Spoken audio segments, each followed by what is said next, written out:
The Jets miss out on Derek Carr, who signs with the New Orleans Saints. It seems like the Jets are now all in on Aaron Rodgers. Is this the right approach? We'll discuss today on the Locked On Jets podcast. You are Locked On Jets, your daily New York Jets podcast. Part of the Locked On Podcast Network, your team every day.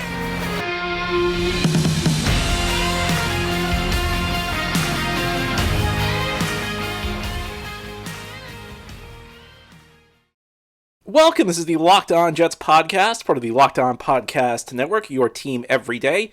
It's Monday, March 6th, 2023, and I'm your host, John B. from GanggreenNation.com, thanking you for making the show your first listen or first watch every day. This podcast is free and it's available on all platforms, including YouTube. If you like what you see or hear, hit the subscribe button where you're watching or listening so that you'll never miss an episode. If you're listening on a podcast source, please give the show a 5-star review. And if you're watching on YouTube, please give this episode a big thumbs up. These things help the channel out and help other Jets fans find the podcast. Well, the big news came out on Monday morning. The Derek Carr watch is over.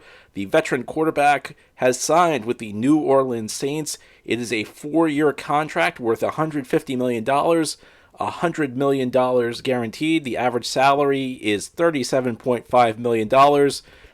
A situation where the rumors during the weekend were that the Jets were a favorite to land Derek Carr, but he ends up with the New Orleans Saints, and all eyes are now on the Jets and Aaron Rodgers. And I have many thoughts on the Jets missing out on Derek Carr, and I don't know if you can really use the term struck out on him, because after all this discussion, after multiple visits with the team, where he went to the team facility a few weekends ago, last week they met in Indianapolis, you get the sense, based on what a number of reporters have said today, both locally and nationally, that the Jets maybe were not that interested at all. It's funny because at the beginning of the offseason, I did not get the impression that the Jets had a ton of interest in Carr because there was really no buzz. Then it came out that they had reached out to the Raiders about a potential trade. It also came out that when he visited the Jets, as I mentioned, the 2 visits that he had with the team, and in the end, it doesn't seem like the Jets were that interested after all. It seems like more of a due diligence type thing, because multiple reporters have suggested today that one of the reasons that Carr ended up with the New Orleans Saints is that the Jets made it clear that Derek Carr was not their top priority. Aaron Rodgers was. Meanwhile, with the Saints, Derek Carr was their top priority. And I think sometimes you have to take a step back here, because for me, the situation goes beyond whether or not I think Derek Carr was the right player or whether I think Aaron Rodgers was the right quarterback for the Jets. And by the way, I do think Derek Carr was the better of the 2 choices for the Jets when you factor in everything, when you're talking about price, when you're talking about age. Not that Derek Carr is a better quarterback than Aaron Rodgers, but there are other considerations than just pure talent. There are other considerations than resume, because Rodgers is at the end of his career. But I'm taking a step back from all of that. I think the Jets have put themselves in a really tough spot by the way they've handled this, because I think no matter how this played out, no matter who the first choice was this offseason, there was really one situation I did not want the Jets to find themselves in. And that's the situation they're in right now, where essentially it really feels like all of their eggs are now in one basket, and that is the Aaron Rodgers basket, because most analysts who have been discussing this have said that this offseason the goal for the Jets is to get one of 2 quarterbacks, either Derek Carr or Aaron Rodgers. Obviously, Rodgers has had a much more decorated career. Rodgers will go down as a much better player, and Rodgers at his peak has been a much better quarterback than Derek Carr. But these are really the 2 guys right now who you expect to be available in either a free agency or a trade. And we're going to make an assumption that, Lamar Jackson's not going to hit free agency. I think we can make an assumption that there are some other guys out there who are not going to be surprise trade candidates. Well, now the Jets really, if the idea of this offseason, I'm not sure I necessarily agree with it, but I'll play devil's advocate here, and I'll say, if the objective of this offseason was to get either Derek Carr or Aaron Rodgers, that has become much more difficult by the way the Jets approach this thing. Because you knew that the action was going to be on the front end. The timing just added up with Carr signing before the beginning of the legal tampering period next week, the point where teams are allowed to talk with players they potentially are going to sign. And the reason for that is that right now Carr has some degree of exclusivity, unless there's somebody who's willing to seek out a trade like a Rodgers. But most of the players who are going to hit the market haven't hit the market yet. Jimmy Garoppolo hasn't hit the market. Some of the other guys, Jacoby Brissett has not hit the market. And these are not great options, by the way. Mike White has not hit the market. So when you think about the other logical options for the Jets, really the only two who probably had to get something done for up front are the two who are the most logical fits on paper in Carr and Rodgers. And I feel like the Jets had to approach this like, you know what, Aaron Rodgers, if you want to be a Jet, we have a deadline. And of course, you'd have to do some back channel negotiations. You'd have to kind of like let Rodgers know through the back channels. But you knew that Carr was going to be off the board. And, whining and dining Carr, bringing him into your facility, meeting with him at the combine was really kind of self-defeating if you were not going to have an internal deadline on Aaron Rodgers, if you were just going to let Aaron Rodgers wait forever. And I understand, there's an argument to be made that, well, Rodgers is the better of the two quarterbacks. So, of course, you wait on him. Here's the problem with this, and you've seen this. If you're a Jets fan, if you've been a Jets fan for the last decade plus, you've seen this. You leave yourself open to the other player just using you as leverage when you're down to one guy. And that could be the situation with Rodgers. And listen, I think you could be the biggest Rodgers fan in the world. If you have watched him over the last 3 off seasons, the way he's negotiated with the Green Bay Packers, the drama, the constant will he stay, won't he stay, I think that the one thing is clear. Again, you could be the biggest Aaron Rodgers fan in the world. This is not a guy who's been acting in good faith when dealing with the Green Bay Packers. And that goes back to, the Packers drafting Jordan Love in 2020 and the way Rodgers reacted to it, which was essentially similar to the way Brett Favre reacted to the Packers drafting Rodgers in 2005, and Rodgers has rightly complained about it. Rodgers has rightly said that Favre did not treat him well. And essentially now that the tables have turned, Rodgers is acting exactly like Favre did. He's taking the team through needless drama. He's not been a good faith negotiator. I mean, I don't think there's any question about that. And for the Jets, I think the real risk here is that now Rodgers knows that you're the only option that he's the only option that you want. So you leave yourself open to the potential risk that Rodgers just uses you to get more money out of Green Bay. And we've seen that happen an awful lot with the New York Jets. And you also make it more difficult to pull off a trade with Green Bay because you now are in a spot where the Packers know that that's the one guy you want. There is no viable plan B. I mean, there has to be a plan B because the Jets may not get Rodgers, but it just makes the trade more difficult to pull off. Could this work out for the Jets? I mean, yeah, I guess there's a scenario where Rodgers goes back to being great. He's fully committed. He's got another 3 to 4 years in him. He's willing to take a reasonable deal, but I mean, that's an awful lot to ask. And when you only leave yourself with one option, you leave the opportunity for something bad to happen that's not your fault. Sometimes they're just bad luck and things don't work out the way you want them to. So I think the Jets, are taking a big risk right now. And I don't think it's a well-advised risk. And I think the Jets have been burned by situations like this so frequently that I would have liked to have thought they've learned from this. That the fact that Rodgers could very easily use them as leverage now and try to get more money out of Green Bay or maybe some other team out there. I don't love the way the Jets are playing this. If this goes beyond whether or not I think Aaron Rodgers is the right fit, this just goes to whether the Jets are handling this the right way. We talk all the time, and people say, well, they look back on a move like Le'Veon Bell, and they say, well, how could the Jets have done that? Well, the answer is simple. The Jets put themselves in a tough spot. Back in 2018, 2019, they had a general manager in Mike McCagnon who squandered draft picks. He did not focus on building up the skill positions. He did not bring playmakers into the team. The Jets were in desperate need of a premium player, so they put themselves in the spot where they had to roll the dice on a guy who had just sat out a full season. When you put yourself in bad situations, it doesn't guarantee bad things will happen. Of course, there's still a pathway for success here, but you make it more likely that the bad outcome is going to happen.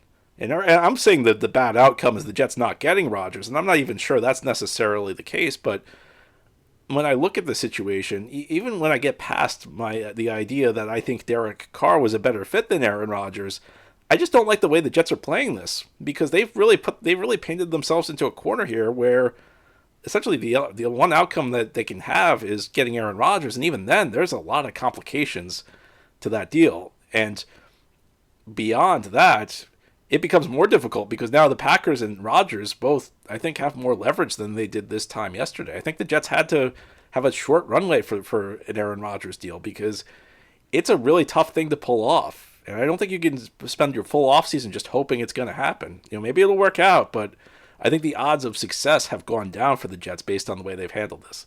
Now, ahead here on the Locked On Jets podcast, we'll continue our discussion about Derek Carr and Aaron Rodgers. Now, I'm going to go a little bit easy on the Jets in the next segment. I'll tell you why. Despite my criticisms, maybe there's a scenario where this isn't entirely their fault. And I'll explain what I mean as we continue this Monday episode of the Locked On Jets podcast. This episode of Locked On Jets is brought to you by Built Bar. I'm sure Derek Carr is a very happy man today. He's got $100 million guaranteed. That can buy you an awful lot of Built Bars.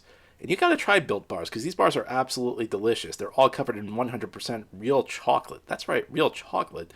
But with Built, healthy is actually tasty. They do come in unbelievable flavors like churro, peanut butter brownie, and coconut almond, and they taste like a candy bar, but they maintain amazing macros. And they're also healthy. Only 130 calories, 4 grams of sugar, and 17 grams of protein on most bars. And now you do not need to wait for a box. For years we've been talking about ordering your Built Bars at Built.com, but now you can find them at your local Walmart or Sam's Club. So head to the nearest Walmart today. You can walk to the pharmacy section and grab yourself a box of Built Bars.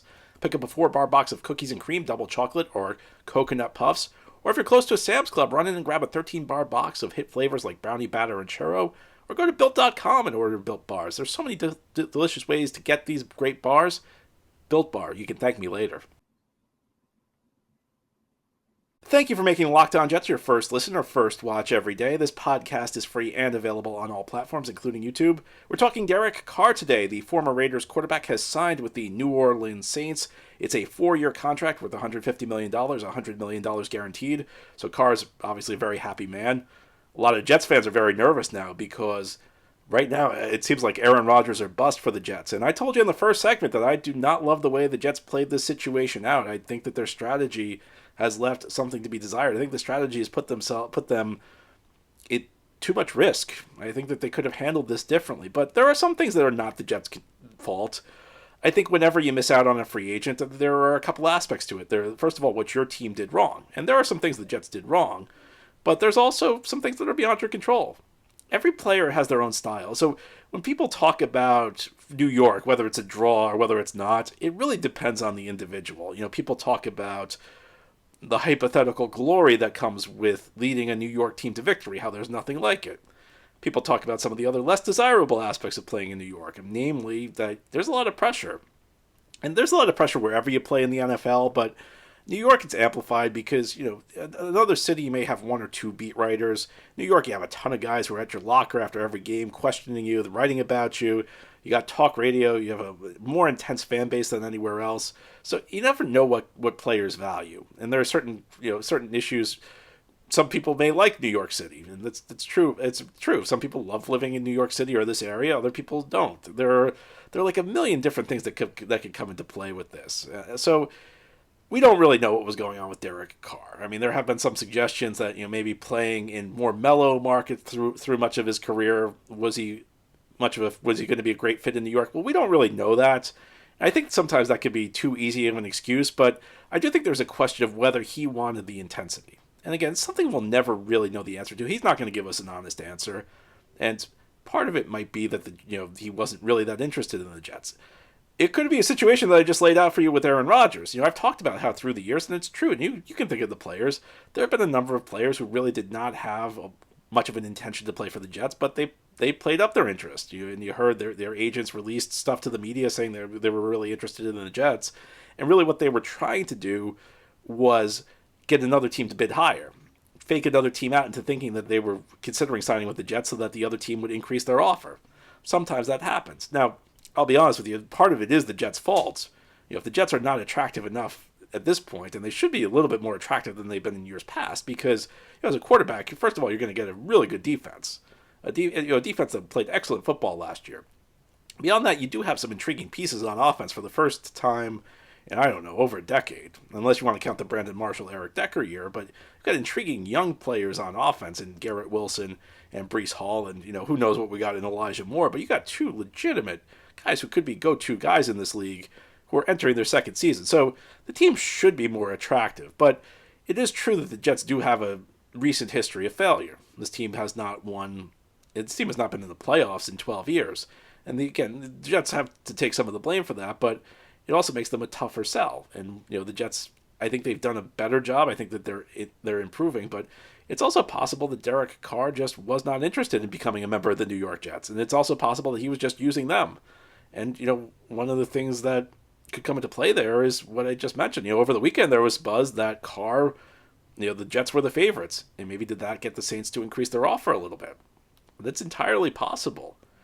So these are just things to consider. And, as much as I'm not thrilled with the way the Jets are handling things, as much as I'm questioning the way they're handling things, I will acknowledge that there are other aspects to this, that there's more to it than maybe the Jets not doing such a great job. There are also some things that, Carr may have been attracted to by the Saints that maybe he wasn't attracted to in New York. Now, one thing I will say is, you look at the money, that is an offer I think the Jets could have beaten.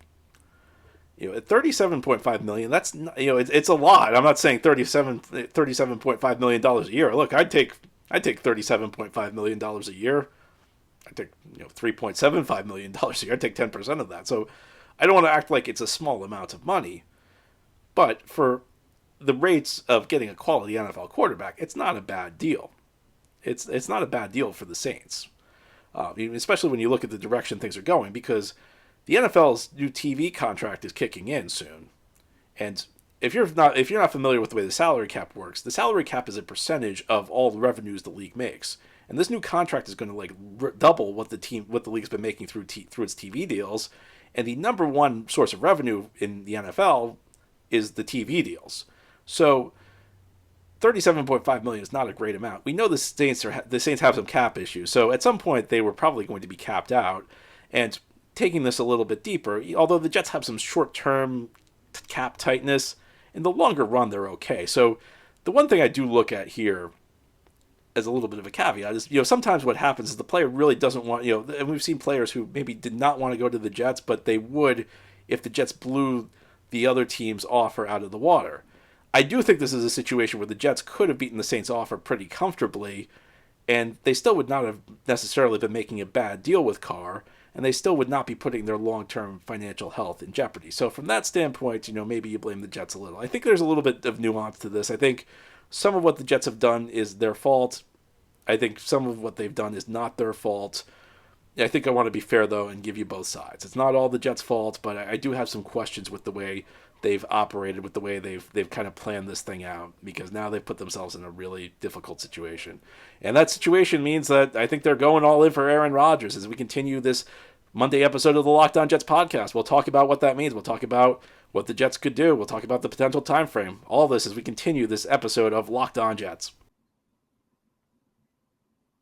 This is the Locked On Jets podcast here on this Monday. The Saints have signed Derek Carr, which means Plan A, Plan B, Plan C, Plan D, Plan E. We could go on for the Jets. Seems like it's going to be trying to trade for Aaron Rodgers. And now I think we're in a situation where this is entirely on Rodgers' time frame. Rodgers can essentially drag this out as long as he'd like because he knows that the Jets are out there. I mean, he's following what's going on. He can see that the Jets have pretty much built their entire offseason plan around him. But there are lots of complexities to a potential Aaron Rodgers trade. One of them is that the Jets and Packers would need to agree on compensation if Rodgers was to be traded to the Jets. The Jets reportedly have reached out to Green Bay. They did it a few weeks ago, so maybe they're on the road to that. But I think without Derek Carr out there, it becomes more difficult for the Jets to strike a deal. First of all, because there might be another team out there that was potentially interested in Carr, who we didn't hear about, who now could turn their attention to Rodgers. But more than that, because just like Rodgers gained leverage with the Carr signing in New Orleans, the Packers also gained a degree of leverage because if you're looking at this, if you're Green Bay, you'd have to say, well, the Jets really need Aaron Rodgers now. So if they're even if the Jets are the only bidder, the Packers do have a degree of sway now because they know that the Jets can't afford to leave this empty-handed. So the price for Rodgers conceivably went up, and if another team gets involved, then the Jets could open themselves up to a bidding war. Another aspect of this is the timing and the finances, because Rodgers' contract makes it difficult to trade before June 1st. I'm not saying it's impossible, but it's going to be difficult because Packers would be hit with a dead money hit of around $40 million if he's traded before June 1st, which goes down if he's traded after June 1st. And that time frame that doesn't work for the Jets.